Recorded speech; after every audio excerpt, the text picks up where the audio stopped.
Real Estate Principles Unit 13. Real Estate Appraising, Learning Objectives. When you have completed this unit, you will be able to accomplish the following. State the requirements to become licensed as an appraiser in California. Define what an appraisal is and explain how an appraisal may be used. List the basic economic principles that affect market value. Recognize how a comparative market analysis can assist a seller or buyer in estimating market value. Describe the three basic methods of appraising real estate. Explain how the appraiser reconciles the values reached by each of the appraisal approaches. List the ways in which the appraiser's final opinion of market value is reported. Key terms: anticipation, appraisal, arm's length transaction, balance, broker's price opinion, Bureau of Real Estate, appraiser's BRIA, capitalization cap rate, comparative market analysis, competition, comps, conformity, contract rent, contribution, cost approach, decline, effective gross income, equilibrium, external obsolescence, appraiser licensing. Perhaps the most important step in selling real estate is pricing it right. This means that the asking price must reflect what buyers in the marketplace are willing to pay for property of that type. And that is where a property appraisal and estimate of a property's market value comes in. This unit will discuss the qualifications of an appraiser and the requirements for an appraisal, but there is a less formal valuation process that is frequently performed by real estate licensees called a broker's price opinion BPO, which is discussed later in the unit. History. The Financial Institutions Reform, Recovery, and Enforcement Act of 1989 (FIRREA) required that as of January 1, 1993, all property appraisals that are part of federally related transactions be performed only by appraisers licensed by the state in which the property is located. Individual federal agencies are allowed to set a minimum property value, and appraiser licensing is not required below that value. State qualifications for a licensed appraiser and a licensing examination must meet or exceed those produced by the Appraiser Qualifications Board of the Appraisal Foundation. In addition, each state must set standards for an acceptable appraisal report that meet or exceed those developed by the Appraisal Standards Board of the Appraisal Foundation. Appraisals came under renewed scrutiny with the drop in home values initiated with the subprime mortgage crisis. As a result, Freddie Mac, the Federal Housing Finance Agency FHFA, and the New York State Attorney agreed in March 2008 to develop the Home Valuation Code of Conduct Code. The code was adopted by Freddie Mac in 2009. Freddie Mac adopted what are now termed appraiser independence requirements for all conventional single-family 1 to 4 unit loans originated on or after October 2010. The Dodd-Frank Wall Street Reform and Consumer Protection Act of 2010 Dodd-Frank Act superseded the code, effective April 1, 2011. The Dodd-Frank Act stresses that lending institutions should provide for the independence of the persons ordering, performing, and reviewing appraisals or evaluations. The Act does not apply to appraisals of property when the transaction value is $250,000 or less, the transaction is a business loan with a value of $1 million or less, or the transaction is any extension of credit at the lending institution. Effective October 9, 2019, the FDIC, Federal Reserve Board, and Controller of the Currency agreed to increase the transaction value amount to $400,000. Section 225.63 of the Code of Federal Regulations now states, all complex appraisals for residential real estate transactions rendered in connection with federally related transactions shall require a state-certified appraiser if the transaction value is more than $400,000. As of January 1, 2020, when a real property transaction does not require the services of a state-certified or licensed appraiser, the lending institution must obtain a property evaluation consistent with safe and sound banking practices. Among other provisions, lenders and third parties are prohibited from influencing or attempting to influence the development, result, or review of an appraisal report. Lenders must ensure that borrowers are provided a copy of the appraisal report no less than 3 business days before closing, unless the borrower waived the requirement. Federally related transactions. A federally related transaction is any real estate-related financial transaction involving or identified as such by a federal institution's regulatory agency. Because this definition includes all loans made by federally chartered banks and savings and loans, it includes most residential mortgage loans. California Appraiser Licensing Law. As of January 1st, 1998, 4 categories of appraiser credentials are issued. All of the following are minimum requirements. As of April 1st, 2020, applicants are required to document their experience for residential, and certified general licenses. This replaces the previous practice of applicants listing their experience by category. Experience must be documented on the log of appraisal experience. BREA will then select and review work samples from the log to verify an applicant's experience. Trainee license, requiring 150 classroom hours of instruction, including completion of an approved supervisory or trainee appraiser's course. Work under supervision of a licensed appraiser to gain experience to qualify for a residential license. A trainee's scope of practice is any property that the supervising appraiser is permitted to appraise. Residential license, requiring 150 classroom hours of instruction and 1,000 hours of acceptable appraisal experience acquired in no fewer than 6 months, for appraisals of 1 to 4 unit residential property, up to a transaction value of $1 million and non-residential property with a transaction value up to $250,000. Certified residential license, requiring 200 classroom hours of instruction, a bachelor's degree or higher in any field or suitable alternative allowed by BREA, and a minimum of 1,500 hours of acceptable appraisal experience acquired in no fewer than 12 months. For appraisals of 1 to 4 unit residential properties without regard to transaction value, and non-residential property up to a transaction value of $250,000. Certified general license, requiring 300 classroom hours of instruction, a bachelor's degree in any field, and a minimum of 3,000 hours of acceptable appraisal experience acquired in no fewer than 18 months with at least 1,500 hours of the experience in non-residential properties. For appraisals of all real estate without regard to transaction value, all applicants must complete the 15-hour National USPAP Uniform Standards of Professional Practice course as part of the required classroom hours. In addition, every renewal applicant must complete the 7-hour National USPAP Update course every 2 years as part of the continuing education requirements.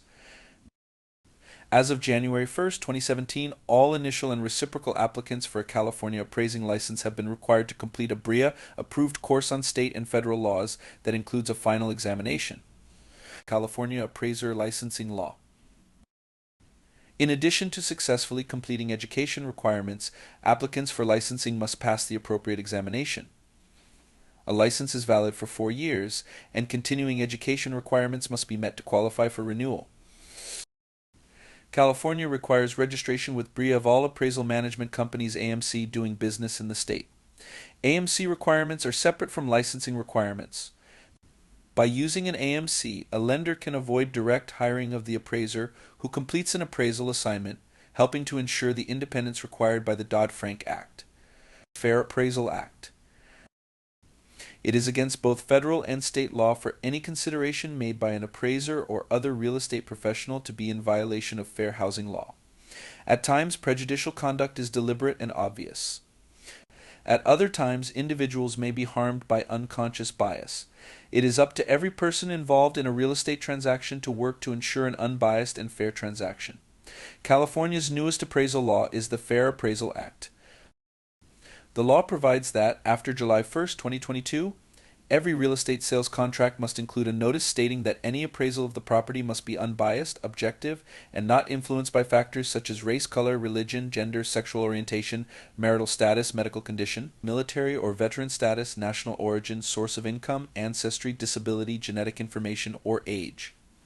The notice also must inform the buyer and seller of the actions that can be taken if they believe an appraisal has been affected by any of these or any other factor. What is a real estate appraisal?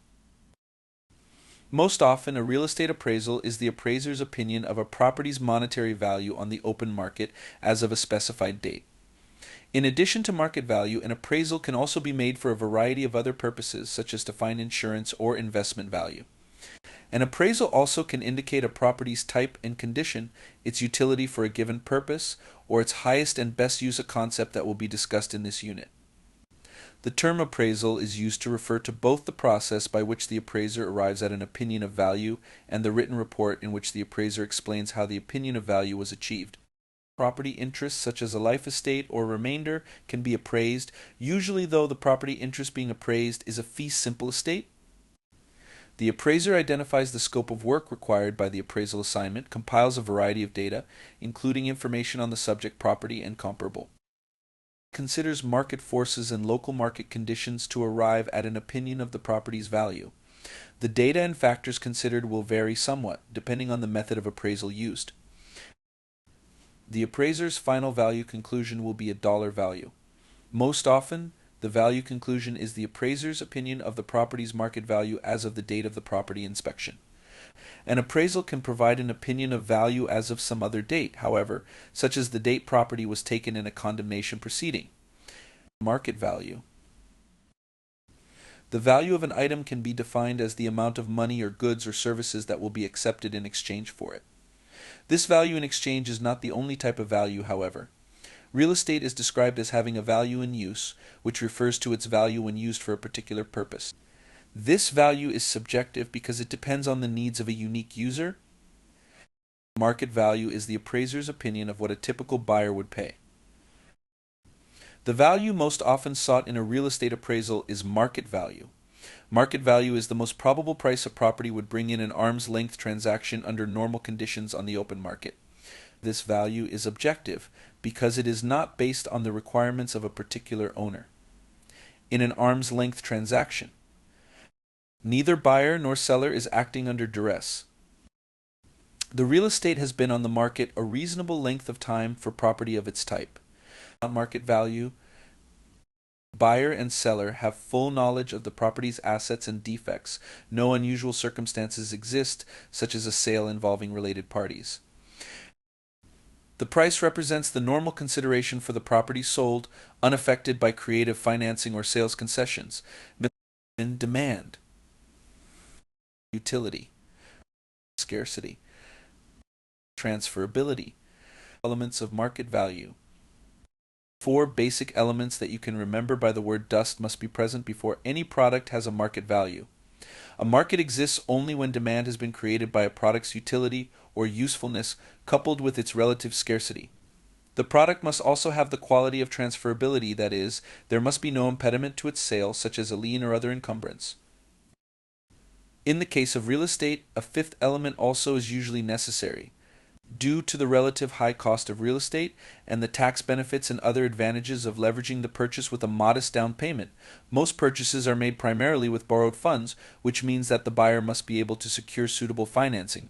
The market for real estate, then, is determined by the number of potential purchasers, the property's possible uses, the availability of similar property, the availability of suitable financing, the ability of the seller to convey good title to the buyer. Basic value principles. It is the appraiser's task to recognize the factors that influence market value as early and as thoroughly as possible. As you study the basic value principles defined in this section, keep in mind that new concepts are constantly making an appearance. For example, many neighborhoods are now undergoing what is termed gentrification as buyers return to close in urban and suburban areas, acquiring older buildings and investing money and labor in restoring their purchases. Highest and best use. The highest and best use of real estate is its most profitable, physically possible, and legally permissible use. Highest and best use study can be made of a vacant site or a site to be redeveloped. If a structure exists on the property, the cost of renovating or demolishing that structure is considered. Supply and demand. The principle of supply and demand reflects the relationship between the number of properties on the market at a given time and the number of potential buyers. All other factors being equal, prices tend to rise if demand is greater than supply. Prices tend to fall if supply exceeds demand. Real estate markets tend to be most stable when there is a moderate oversupply of properties on the market relative to demand. To some extent, this reflects the fact that the marketplace usually includes sellers who can wait out a slow market or take their properties off the market for a time rather than lower the asking price. Conformity. Buildings exhibit conformity when they are similar in design, construction, and age. Particularly in residential neighborhoods, all property owners usually will benefit when there is consistency in the quality of design and construction, even when architectural styles vary. Progression and regression.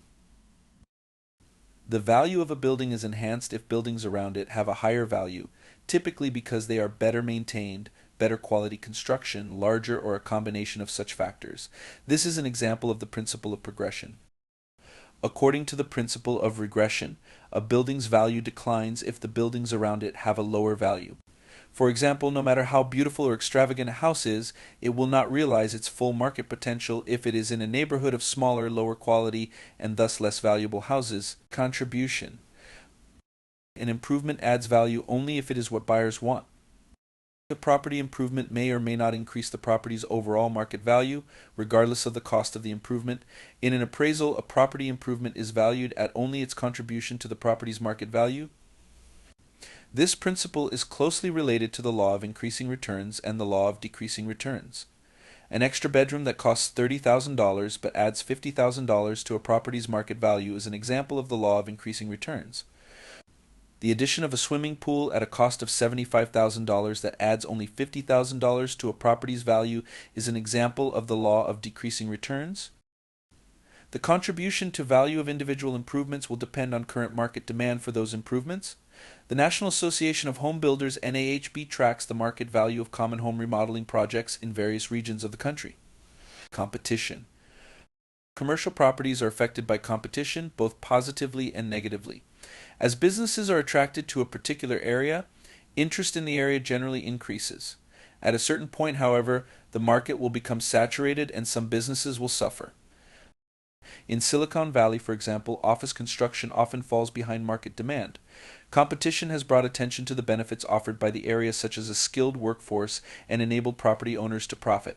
In a booming market, it may be difficult to remember that there can also be times in which see-throughs, vacant new office buildings are common. Change. As residents of California are well aware, real estate land is subject to a wide range of natural and other influences. Real estate undergoes constant change from physical, economic, social, and political forces.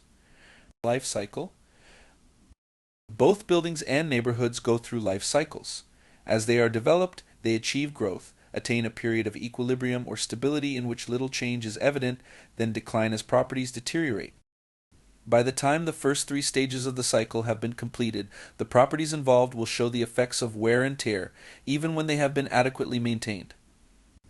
If otherwise well located, they will attract the investment needed to keep up increased maintenance and undergo a fourth stage, revitalization, before they begin another cycle of gradual deterioration. Anticipation. Real estate is purchased for its expected future benefits. Because real estate values historically have increased, the expectation or anticipation of purchasers usually is that values will continue to rise. Purchases based on that anticipation add to market demand, which helps fulfill the expectation. Real estate values are still affected by property affordability and tend to do best when first-time home buyers are able to enter the market. Substitution. The principle of substitution is that value tends to be decided by the cost of acquiring an equally desirable property. This principle provides the basis of most residential real estate appraisals. The appraiser determines the value of a property that is comparable to the one being appraised and applies that value to the subject property. If two properties are comparable, the less expensive property most likely will sell or lease before the more expensive property. The appraisal process. The appraiser becomes familiar with the national, regional, city, and neighborhood factors that affect the subject property, the property being appraised. Then the appraiser's focus shifts to the subject itself. What effect does the location of the property have? Is the subject property located in the direction of growth of the city in which it is located or of a nearby city? Will building restrictions and zoning ordinances impede or aid its value? Is the property size an optimum one for its highest and best use? Does the topography of the area lend itself to that use? Is the property located on a major thoroughfare that will help or hinder its desirability? These are only some of the appraiser's concerns. After a thorough description of the subject property, and in light of all the other information compiled, the appraiser is ready to gather the data needed for the specific appraisal techniques. You can remember them by the 3 C's: comparison, cost, and capitalization. The sales comparison approach requires descriptions of comparable properties that have sold recently. The cost approach requires building cost data. The income capitalization approach requires income and expense data, no HT subject, comparable properties, or both. The appraisal process. Although we have provided only the briefest coverage of the data collection process, we must stress that the appraiser's thorough knowledge of the subject, market area, and other pertinent facts provides the substance of an accurate appraisal. The most valuable component of an appraisal is the competence and experience of the appraiser. All three appraisal methods may not be used in every appraisal. The appraiser uses the most appropriate methods, then determines the value that in the appraiser's opinion is the most reliable indicator of value. The final value selection process is called reconciliation and will be discussed later in this unit. Sales comparison approach. The method that usually is the most significant in appraising residential property is the sales comparison approach. The reasoning behind it is easy to understand, and the data required to apply it usually is readily available. The sales comparison approach is also called the market data approach, market comparison approach, or paired sales approach. Following is a summary of this approach. The appraiser finds 3 to 5 or more recently sold properties that are similar in basic characteristics to the property that is the subject of the appraisal. These comparable properties are referred to as comps. Ideally, the sales should have occurred within the last 6 months, and each comp should offer amenities, special features, such as a swimming pool similar to those offered by the subject property. The appraiser analyzes each sale and notes significant differences between the comps and the subject property. Sales comparison approach. The appraiser then adjusts the sales price of each comp to more accurately reflect the features of the subject property. The appraiser can also make an adjustment to compensate for a sale that occurred earlier than 6 months before the date of the appraisal. The appraiser's final step is to analyze the resulting figures and choose the one that best represents the value of the subject property. This process can be expressed as a formula. Sales price of comparable property plus or minus adjustments equals indicated value of subject property. The appraiser adds to the sales price of the comparable property the value of any feature that is present in the subject property but not in the comp. The appraiser subtracts from the sales price of the comparable property the value of any feature that is present in the comp but not in the subject property. Sales comparison approach. What if the only recent sales in the neighborhood are foreclosure sales? In that event, property condition will be a critical factor. Foreclosure sales that best reflect the overall characteristics and condition of the subject property may be the most appropriate to use. If the area is a strong rental market, the income approach, discussed later in this unit, may be a good indicator of property value. Real estate agents who perform market analyses for prospective clients and customers have ready sources of sales information in their own files. They also can obtain sales information from multiple listing services and can exchange data on transactions that have closed with other agents. Once a transaction has been recorded in the county clerk's office, the county assessor also is a source of sales information.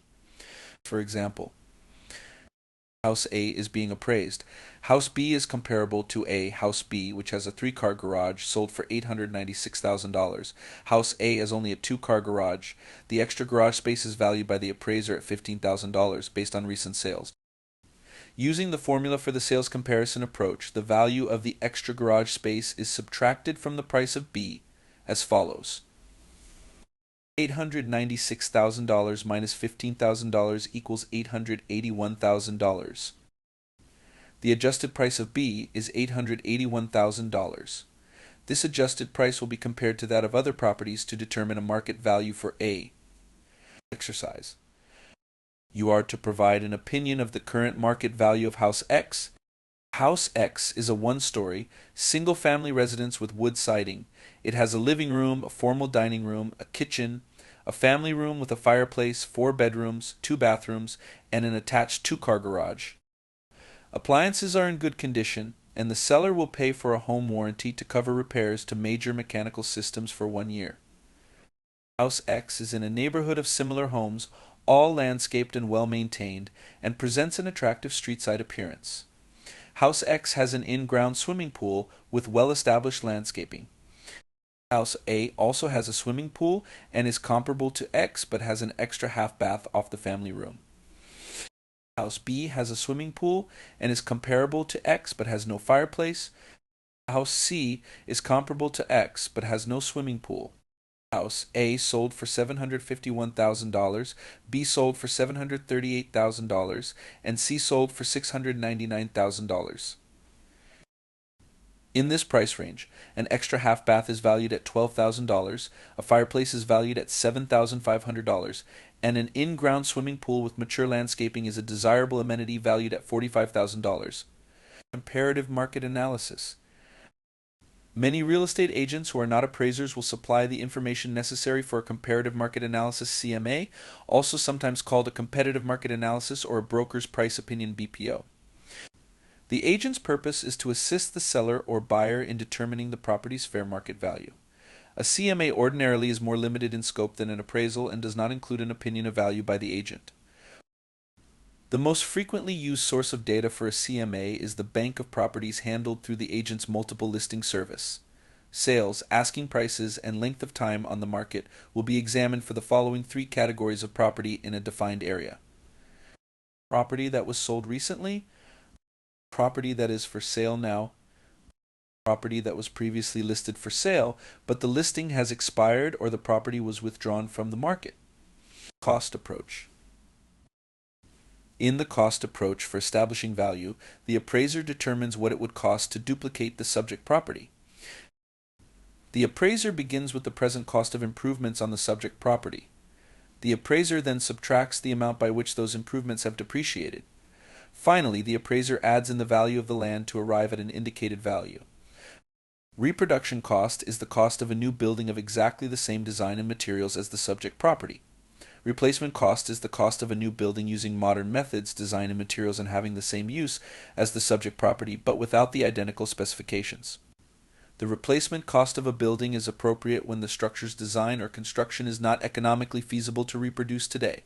Certain design features could be impossible to duplicate at any price. Site value is determined by the sales comparison approach or other appropriate method. The records of the county tax assessor show a land to improvements ratio that can be useful in evaluating comparable properties to derive land value alone. Many lenders making government-backed loans do not accept other valuation sources for their appraisals. Local labor costs are probably the biggest construction cost variable. Finally, the cost approach assumes that the buildings already on the site represents its highest and best use. As mentioned earlier in this unit, the value and use of a property is its value to its present owner and thus is a subjective value.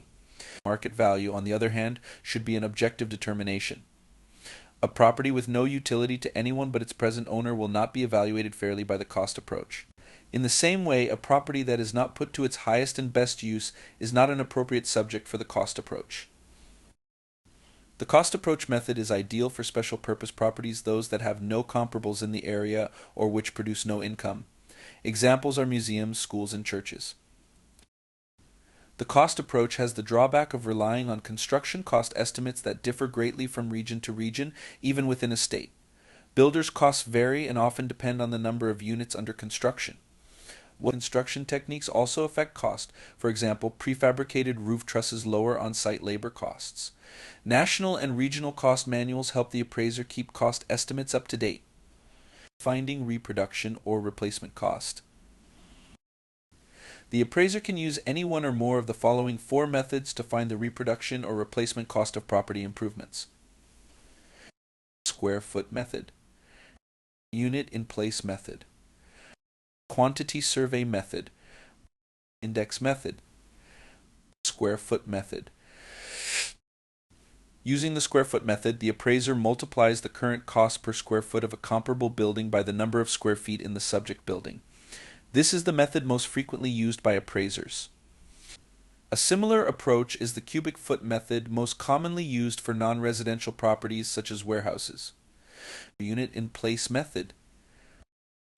The unit in place method makes use of the construction cost per unit of measure of each of the component parts of the subject property, such as walls, plumbing units, heating units, and so on.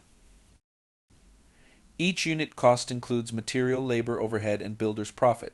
The cost per unit is multiplied by the number of units of each component part, and the individual unit costs are then totaled. Most measurements will be in square feet, although mechanical and plumbing systems will be estimated as complete units. Quantity survey method. The quantity survey method requires a thorough itemization of all construction costs, both direct materials and labor and indirect permits, taxes, profits, insurance, and other overhead. Every material, labor, and indirect cost is estimated separately, and the individual costs are totaled. The quantity survey method can be used only by someone familiar with all facets of building construction. It is very accurate but time-consuming. Index method.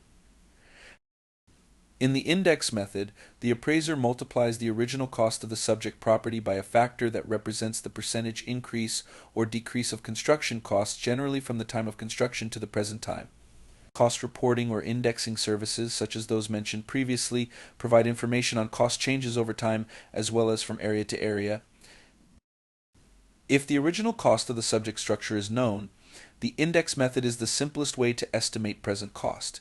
It is a very imprecise method, however, and for that reason it should be used only as a check on the value arrived at by one of the other methods. Tax depreciation is not the same as appraisal depreciation. Depreciation is a loss in value from any cause. Note that depreciation for appraisal purposes is not the depreciation that Uncle Sam allows investors to deduct from income in computing taxes. Depreciation for tax purposes is meant to encourage investment, and it may have absolutely no relation to the loss in value to a structure brought about by physical deterioration and other causes. The appraiser's job is to estimate the actual loss in value from depreciation and reduce the replacement cost of the subject property accordingly. There are three main types of depreciation. Some forms of depreciation are considered curable because they can be remedied by a repair or an addition to the property at relatively low cost. In other words, the property's value after the repair or improvement is increased by an amount greater than, or at least equal to the cost of the work. Depreciation. Other forms of depreciation are considered incurable because there is no easy or economical way to remedy them. Many buildings damaged by earthquakes or mudslides could be repaired, but at too great an expense to make the repairs feasible as a practical matter. The three forms of depreciation are as follows: physical deterioration, functional obsolescence, external obsolescence. Physical deterioration. Physical deterioration includes damage or destruction to a building as well as the more subtle effects of ordinary wear and tear. Examples of physical deterioration include windows destroyed by vandals, roof damage caused by a violent storm, and wood siding that is cracked and separated over time. Functional obsolescence. Functional obsolescence occurs when a building's design, layout, or utility is no longer desirable. Functional obsolescence reflects the changing requirements of the marketplace and may be observed in both houses and commercial structures. The suburban house with only one bathroom and the gas station forced out of business because the owner cannot afford to upgrade the underground holding tanks, as required by law, are both examples of functional obsolescence. The selling price of the house will suffer. The gas station will remain vacant until another use for the property is found, or it is sold for the value of its site, which will take into account the cost of removing the underground tanks and performing the necessary environmental remediation. External obsolescence. External obsolescence, also called environmental obsolescence or economic obsolescence, is the loss in a property's value due to outside causes. Changes in nearby land use through development, rezoning, or transfer of ownership may bring about a loss in value. Ironically, rezoning may increase the value of the rezoned property while decreasing the value of adjacent property. Property on a residential street rezoned to allow commercial uses most likely will increase in value. The adjacent property, which must remain residential, may decline in value due to greater noise and traffic. Economic factors tend to have a ripple effect and eventually affect property values. For example, if a major employer moves to a distant location, there may be more homes on the market as transferred employees move to the new location, which will lower prices. As the population decreases and unemployment rises, both the housing market and businesses dependent on consumer spending will suffer. External obsolescence generally is incurable because by definition it is caused by outside forces. Computing depreciation. The two most widely used direct methods of computing depreciation are straight line method, the observed condition method. Straight line method. The straight line method of computing depreciation is the easiest to understand and the least complicated to use. Every building has an economic life, which is the period of years in which it may be used for its originally intended purpose. If the value of the building is divided by the number of years of its estimated economic useful life, the resulting figure is the amount by which the building can be expected to depreciate every year. If property is well maintained, however, its rate of depreciation may be slowed. In that case, its effective age will be less than its age in actual calendar years. The straight line method is one that the Internal Revenue Service uses. The number of years prescribed by the IRS is not necessarily the number of years the appraiser will use, however. Observed condition method. The observed condition method of computing depreciation is also called the breakdown method. It requires the appraiser to estimate the loss in value caused by every individual item of depreciation, whether curable or incurable. The appraiser determines the effect on value of each item in every category of depreciation: physical deterioration, functional obsolescence, and external obsolescence. The appraiser then deducts the loss in value in each category from the reproduction cost of the subject building. Computing depreciation in a very old building by the breakdown method might be an overwhelming task, and another approach would be advisable. Remember that a cost estimate of value usually determines the upper limit of a property's value. A buyer ordinarily does not want to pay more for an existing building than it would cost to build a new one. For example, the reproduction cost of a building is $670,000. Its depreciation is estimated as follows. Physical deterioration: curable $84,000, incurable $67,000, functional obsolescence: curable $43,000, incurable 0, external obsolescence: curable 0, incurable 0, total $194,000. Depreciated building cost is reproduction cost less depreciation. $670,000 minus $194,000 equals $476,000. Land value would be added to the depreciated building cost to find total property value. Income capitalization approach. In estimating value by the income capitalization approach, the appraiser first determines the property's potential gross income. Potential gross income is a property's maximum income from all sources. An office or apartment building might produce income from vending machines or a laundry room in addition to rental income. A single-family residence probably would have only a base monthly rent. The appraiser estimates what is called the property's market rent or economic rent. Market rent is an estimate of the property's rent potential, what it could rent for if available for rental on today's market. The rent received by the current property owner is called the property's contract rent or scheduled rent. Contract rent may be higher or lower than market rent. Income capitalization approach. The appraiser next makes an allowance for vacancy and collection losses. Not every unit in the building will be continuously occupied, and sometimes a tenant is delinquent in rent payments. The appraiser estimates and then subtracts these anticipated losses from gross income to derive effective gross income. Yearly operating expenses are then subtracted from effective gross income to arrive at net operating income. By applying a capitalization rate to net operating income, the appraiser arrives at an estimate of market value. The capitalization cap rate is the property owner's annual expected rate of return. The capitalization rate can be expressed as the relationship between the net operating income the property produces and its market value. Net operating income. The going rate for a property is its market rent. The better the investment, the more stable its projected income stream, the lower the cap rate that the investor will demand. Conversely, an investor will expect a higher rate of return on a riskier investment. Note, financing costs have not been included in this discussion of net operating income. Financing costs will vary depending on the individual property buyer's financial position and negotiating power with a lender. Thus, interest and principal payments are considered costs associated with a particular buyer rather than with operating expenses of the property. In short, how a property is financed does not affect its value. All property is treated as if it is held free and clear. Gross income multipliers. Many properties, including single-family residences, are not purchased primarily for their income-producing potential. For those properties, a simpler method of determining value based on income may be used. The gross income multiplier is sometimes referred to as the gross multiplier. Begin by dividing the sales price of a rented, comparable property by the gross income the property produces to arrive at a factor called the gross income multiplier. An annual GIM is more likely to be used for industrial or commercial property. A monthly GIM generally is used for residential property. Because its income is generally limited to rent, the multiplier for a single-family residence is usually termed the gross rent multiplier GRM. Reconciliation and the appraisal report.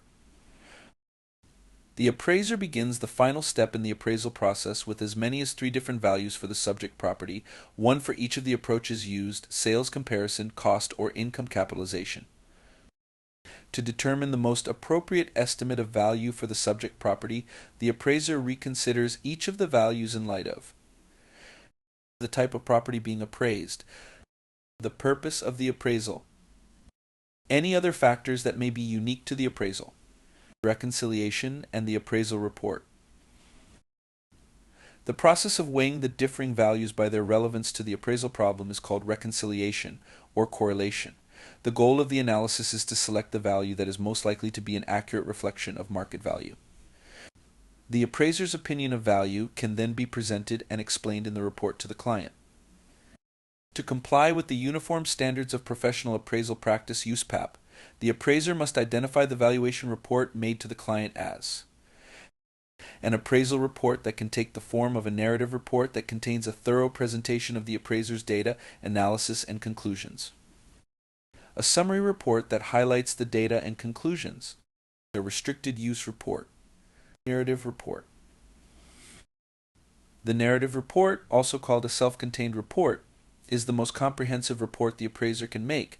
It includes a complete statement of the appraiser's credentials. It provides a thorough description of the property being appraised, the purpose of the appraisal, and a summary of the background data supporting each opinion of value.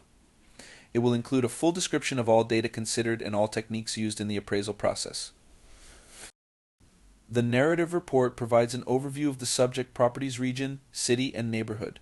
It may total 30 pages or more, even for a single-family residence. It is used most often in a legal proceeding, such as the probate of an estate, a divorce settlement, litigation, or a condemnation action where extensive detail is necessary. Summary report. A summary report will provide the most important details of the appraiser's analysis, including a brief version of pertinent data and a shortened discussion of the appraisal techniques used. A summary report is commonly used by government agencies and the lenders with which they do business, typically by means of a standardized form. The type of property and the purpose of the appraisal dictate the exact form used. The first 3 pages of the Uniform Residential Appraisal Report UR, Form 1004, used by Fannie Mae. Restricted Use Report. A restricted use report will be limited in either the method of valuation used or the property interests valued. The limitation must be stated in the appraisal and the client must be the only intended user.